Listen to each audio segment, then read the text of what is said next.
Alors, je vais commencer par ton exercice. Je peux à peu près dormir, à peu près manger et à peu près me concentrer sur moi presque correctement, seulement parce que je suis hébergé. Si je devais mettre le peu de thunes que je touche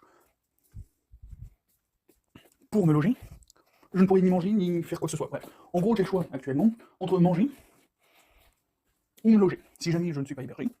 Voilà.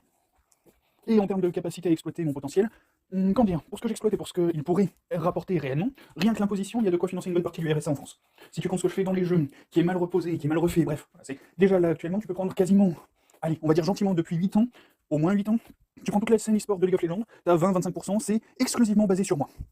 C'est soit comme le funnel, des trucs comme ça, des trucs qui sont directement copiés de moi, mais tu sais, c'est l'élève, la copie qu'on a en version officielle, c'est l'élève qui est vraiment très très mauvais en cours, qui copie mal, bref voilà, c'est. Prends le PIB généré par la scène e-sport de League of Legends, pas que la scène e-sport, hein, mais toutes les vidéos par exemple basées sur le funnel, que ça a été pour l'Ardent Sensor, la Guita Strat, bref, prends tout ça, tout ce que j'ai généré, tout ce que j'ai engendré, et encore, c'est des trucs qui sont mal faits. Bref, impose-le au niveau de la France, et regarde les bénéfices. Et là c'est juste League of Legends. Si tu veux, on peut commencer à parler de pas mal d'autres trucs. On peut commencer à parler du fait que si on commençait à écouter ce que j'explique correctement et à le mettre en place réellement, il y a beaucoup de trucs qui seraient résolus depuis. Moi, je sais pas, les problèmes diplomatiques et sociaux en France seraient résolus depuis les Gilets jaunes.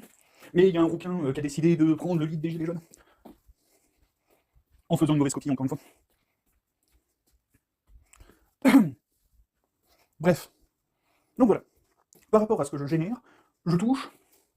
C'est même pas un pourcentage, c'est pas un pour millage. Voilà. C'est un pour 100 000 et quelques, en gros. Ce que je touche. Et ça, c'est en version salariée, c'est pas en version propriétaire des idées que je crée. Bref.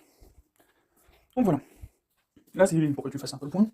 Bref, maintenant le truc qu'il va falloir que tu comprennes, oui, un immigré, c'est normal que quand il arrive sur un territoire, il n'est pas, en tout cas sur le fonctionnement tel qu'il est actuellement, tant qu'on ne prend pas mon modèle, oui, c'est normal qu'un immigré arrive sur un territoire et ait moins de ressources à disposition que le reste de la population qui a 1000 ans de capitalisation. C'est pas réellement de la capitalisation, c'est du patrimoine, patrimoine culturel, le fait d'avoir sa famille qui habite dans le coin depuis longtemps avec des réseaux sociaux qui sont implantés sur plusieurs centaines d'années, c'est normal. C'est normal, tu viens d'arriver, et oui, tu en chies pour quelques générations, ça prend 3, 4, 5 ans, c'est des phénomènes de sociologie parfaitement basiques au possible. Et oui, quand il y a une discrimination, parce que essayez copier-coller les problèmes états-uniens en France, dans les années 1800, on avait déjà des députés noirs. Eux, ils ont eu un siècle de plus, ils ont mis 110 ans, je crois, avant d'arrêter la ségrégation. Hein, tu peux pas copier-coller le problème américain au problème français. Premier point. C'est littéralement impossible. Et oui, dans leur cas, ça fait 50 ans qu'ils ont arrêté la ségrégation. C'est normal. Dans 200 ans après la fin de la ségrégation, ils auront résolu le problème. Ils auront réellement résolu le problème. C'est à la vitesse actuelle. Mais la seule vraie et unique solution, c'est de prendre en compte le mot systémique et d'arrêter de se foutre sur la tronche entre pauvres. Si t'es pas dans les 10 000 personnes qui bénéficient de ce système, donc Elon Musk et tu descends jusqu'à 10 000, et on va dire, tu rajoutes un bon millier de personnes pour chacun d'entre eux qui est associé à la gestion, qui bénéficie par contact direct, enfin par contact plus ou moins direct, bref, le pote du banquier, le mec qui, voilà, ce genre de truc. Si tu fais pas partie de ce groupe-là, à la population mondiale, à l'échelle de la population mondiale, tu te fais enculer à sec. Bref, oui, je précise, j'ai absolument rien préparé, parce que j'en ai ras le cul de ce genre de truc. Je vais pas prendre le temps de répondre correctement à quelque chose qui, encore une fois, a été réglé par Marx il y a 150 ans. Le mec, il y a 150 ans, il a dit les patrons, c'est des fils de pute, ils exploitent les prolos. Il avait résolu le problème. Il avait résolu le problème, et c'était fini, il n'y avait plus rien d'autre à rajouter. Enfin, si, il y avait 2-3 trucs, adapter le machin à chaque fois, mais bref. Alors maintenant, on va commencer à parler des privilèges. Les seuls privilèges que tu as, en gros, c'est le fait qu'il y ait un héritage, globalement. C'est le seul truc que tu es en train d'essayer de reprocher, le fait qu'il y ait un héritage et qu'un étranger doive faire démonstration de sa bonne volonté avant d'être accepté par la population locale. Je vais te l'expliquer comme ça, tu peux pas approuver le fait que des Africains immigrés râlent dans leur coin parce que oui, tout ça, ou tu peux pas arriver à prouver et dire oui, les Africains, non, les Africains qui râlent, c'est ceux qui sont aux États-Unis, les Africains qui sont en mode oui, on en a ras le cul des Occidentaux, tout ça, alors bon, en vrai, c'est faux, hein. Bref. Non, parce qu'ils sont dans une situation, les pays qui dégagent, par exemple, nous, quand on se fait dégager de l'Afrique, Mali, Sénégal, tout ça, on se fait dégager, c'est juste parce que les dirigeants ont signé un meilleur contrat avec les Chinois ou les Russes, et pas parce que la population commence à prendre ses intérêts et commence à vivre dans une démocratie. Voilà, c'est absolument pas ça. C'est les riches du pays, on aura le cul de se faire exploiter par les riches européens, et ils décident de se faire exploiter par les riches asiatiques ou les riches russes. Voilà, c'est les oligarques. Bref. Pouf, tu peux pas soutenir ce genre d'idées. Encore une fois, voilà, c'est pour le truc des oligarques. Le coup des Africains, faut qu'ils se libèrent, tout ça.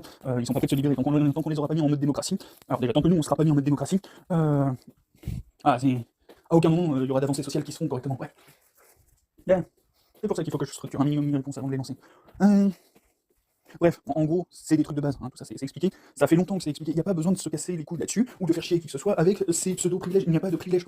Les seuls privilèges sont des mécanismes dus au fait qu'on ne reset pas les trucs instantanément à intervalles réguliers.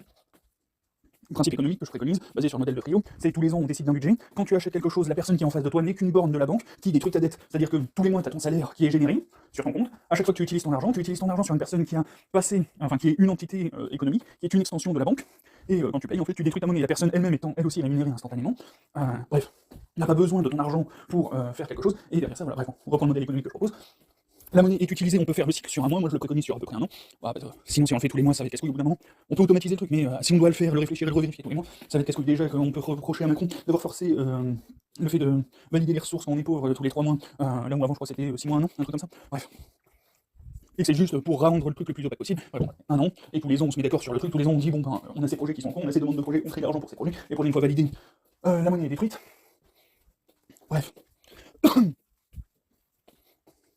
Ah, tant que tu n'es pas en place ce truc, où tu as une compétence, tu gagnes tant d'argent, tu as tel diplôme, tu gagnes tant d'argent, tu as tant d'années d'expérience, tu as tant d'années de travail, tu gagnes telle quantité d'argent, et que c'est pas automatisé, et que tu permets à des gens de subordonner, enfin soit de se subordonner, soit d'avoir des subordonnés, bref. Tant que tu laisses le modèle tel qu'il est actuellement, oui, ça va se passer comme ça, et ça se passera comme ça indéfiniment, mais c'est normal, c'est des phénomènes sociologiques qui datent de l'Antiquité, voire même du néolithique. Au choix. Il ne faut pas casser les couilles avec des trucs aussi vieux que l'humanité sédentaire. Et encore, parce que même les nomades, ils fabriquaient déjà leur fourri, ils avaient déjà des campements préétablis pour chaque point de la migration. Bref. Non, vraiment, faut arrêter de casser les couilles sur des trucs aussi basiques que, oui, tu es nouveau sur un truc, il y a des gens dans le coin, ils ont plus de ressources que toi parce qu'ils sont là depuis plus longtemps, mais quand voilà, tu dois retirer, voilà, t'as un petit caillou tous les jours, tu gagnes un petit caillou tous les jours, c'est une pièce d'or, un truc comme ça. Tu gagnes un petit caillou tous les jours tant que t'es sur le territoire, tu arrives sur le territoire 300 jours après le dernier arrivant, tu as 300 cailloux de moins que le dernier arrivant.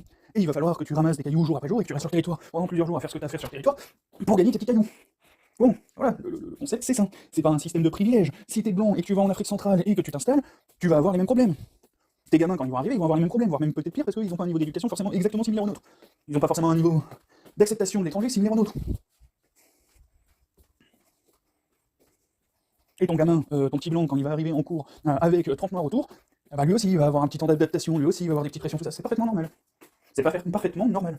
Alors, est-ce que c'est bien, voilà, tout ça. Mais c'est la première fois de l'histoire de l'humanité qu'on peut se déplacer à ce point instantanément.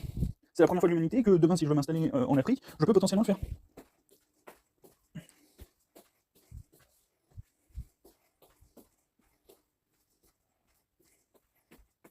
C'est la première fois que des cultures séparées par des milliers de kilomètres peuvent se regrouper du jour au lendemain.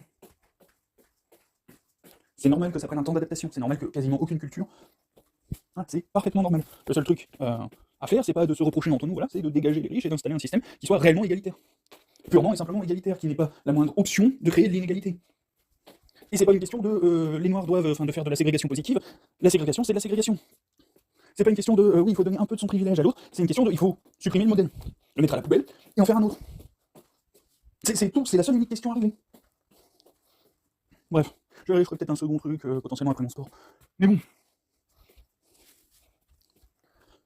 J'en ai ras le cul de devoir expliquer des trucs aussi basiques que ça. Oui, il y a des inégalités, oui, les inégalités reprochées, elles sont parfaitement normales. Le fait que ça prenne un peu de temps, c'est normal aussi. Le seul vrai truc qu'on a là, c'est qu'on a la disparition de l'humanité en cours. Oui, encore une fois, l'écosystème, là, le truc qui est en train de se passer, c'est notre écosystème, notre espace vital, les trucs qui nous sont vitaux et essentiels pour survivre dans notre environnement, sont en train de disparaître les uns après les autres, par paquet de 1000 à 10 000 chaque jour. Et on n'en a pas une infinité, on en a beaucoup, mais on n'en a pas une infinité non plus. C'est ça le truc qu'on a à résoudre actuellement. Alors le moyen de le résoudre rapidement, c'est d'instaurer un système égalitaire où chaque personne peut faire très exactement ce qu'elle veut à partir du moment où ça ne nuit à personne d'autre qu'elle, si jamais ça doit nuire à quelqu'un. Bref. Il faut que chaque humain de cette planète puisse faire très exactement ce qu'il veut, en sachant que, encore une fois, si on ne fait pas chier à quelconque moment de sa vie, dans quasiment tous les cas, ce sera jamais quelque chose de je veux détruire quelqu'un, je veux détruire ce truc que quelqu'un possède, je veux prendre ce truc que quelqu'un possède, je veux avoir le même privilège que l'autre fils de pute là-bas. À partir du moment où tu fais pas chier, oula. Ou de motte. Oh putain. Bref. À partir du moment où tu fais pas chier la personne à quelconque moment de sa progression, intellectuelle, personnelle, tout ça, et qu'elle fait ce qu'elle veut, normalement ce qu'elle veut, ce sera quelque chose de bénéfique à minima pour elle, et normalement bénéfique pour plusieurs autres personnes. Et à partir de ce moment-là, tu vois le concept de bombe atomique? Le concept de bombe, hein, c'est exactement la même chose, mais en version positivité. Bref, allez tous.